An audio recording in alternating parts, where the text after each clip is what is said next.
get you a start tonight because this is probably the last time you'll ever play a basketball game. I wanted to get you a start in your career. So that was kind of heartbreaking, I guess, for an 8th grader. So from that point on, my dad and I we went to the Y a lot and tried to work on my game and get as good as I could so I could reach my potential and hopefully play in high school. I don't want to say, but he was not that good at all. He was goofy. He could barely walk up and down the stairs. He was so goofy. He is by far the most improved player since middle school. I mean, and then his junior year, I mean, he just exploded. You know, he was scoring. He was starting varsity as a junior, about 6'8", 6'9".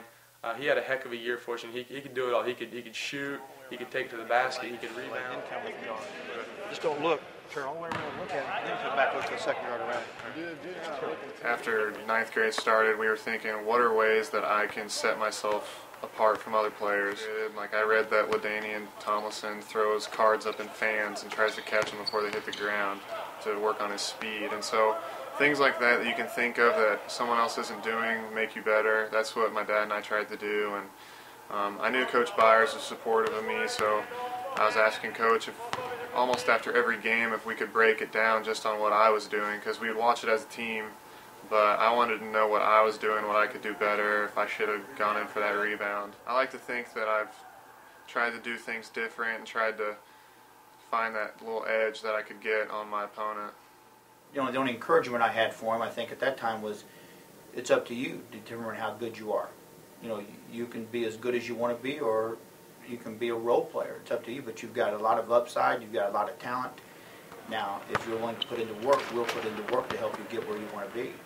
And that's never been a question with Eric. I think between Erik's freshman year and his sophomore year, that summer, that spring and summer is very, very important because Erik put in a lot of time. He came in early in the mornings, really worked on the things that he needed to work on. Erik is one of those stories that makes coaches feel good because he wasn't a superstar in junior high, and he wasn't an AAU National Player of the Year to 5th grade or 6th grade or 10-year-olds and going to Florida and all these places that they do now. You know, our kids are so pampered in all the things they do. And so when you see his development from being a gangly kid that probably shouldn't have started in the last game in the 8th grade, maybe his coach just did that, and maybe that was some motivation factor. But our coaches down there, Bob Pryor, I talked to when he was in junior, I said, this kid might develop. This kid's got, you know, he's going to grow. His mother's good size. He's got uncles that are 6'10", but all that into play. If the kid doesn't get that burning desire to get better, then it doesn't make a difference how big your mom and dad are or what you do in coaching with them, really, if they don't have that desire. I remember his sister was always told me, he says, that's all he talks about now is basketball. He's going to be a college player and he's going to be a pro player. And it's all he does, you know, because his sister was an academic person, you know, and in the band and stuff. And I would talk to her in cafeteria duty, and then she would talk just about his whole life was consumed with getting better through that course. And so that makes a good story from the standpoint as coaches. You see a kid develop like that. Let's go there!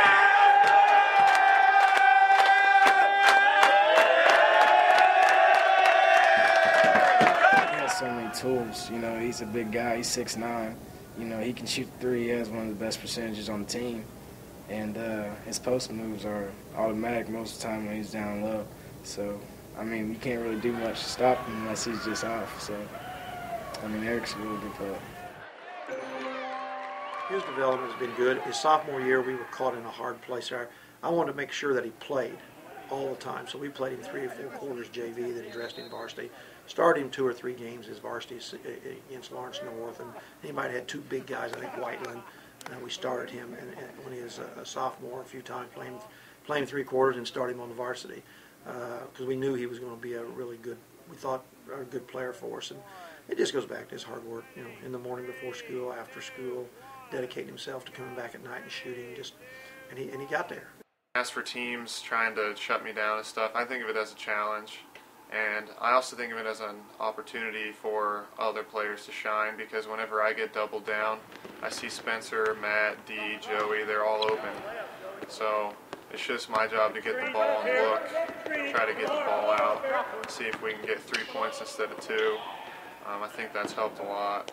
And so that just shows that each game's different and we step up accordingly. So far, it's been a situation that you've taken care of business with a little luck in one game. Maybe not luck, maybe just will not to get beat. And I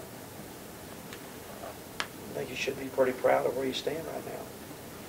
You just need to worry about defending your home court, being better, and getting ready for the tournament.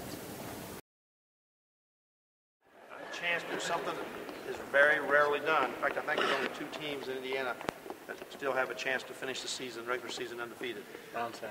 And you're one of them. So let's make sure that we take care of business. We're at home, we defend our floor, we play, get better, and we take care of the situation.